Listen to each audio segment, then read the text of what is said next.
ব্যাপারটা বলবো সেটা হচ্ছে যে আপনারা যে এই মাছগুলা কিনেছেন এই মাছগুলাকে আপনারা ছোটখাটো ব্যবসা আমাদের মূল হলো তমরুদ, এটা গেল মূলত হলো বন্যা।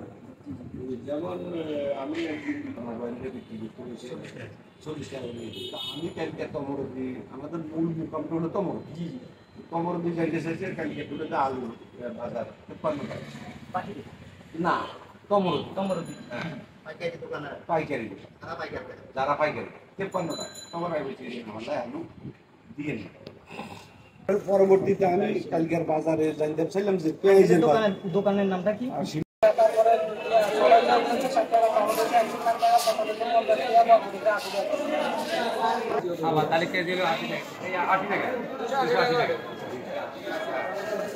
আজকে আমাদের যে বিষয়টা ছিল, কর্মসূচিটা ছিল, সেটা হচ্ছে যে বাজার মনিটরিং এর বিষয়টা। তো আমরা বাজার মনিটরিং বিষয়টা নিয়ে যা দেখলাম, আমাদের হাজী শাহজাহান সুপার মার্কেটে কোচখালিতে এই জিনিসটাতে কয়েকটা দোকান আমরা দেখেছি। সেটা হচ্ছে যে সীমা স্টোর, ওইখানে উনি তমরুদ্দি থেকে আলু ওনার মোকাম থেকে কেনা হয় 53 টাকা এবং উনি 55 টাকা বিক্রি করতেছে। পাকিজা যে চাউল আমরা ওইটা দেখলাম উনি 60 টাকা বিক্রি করতেছে কেজি।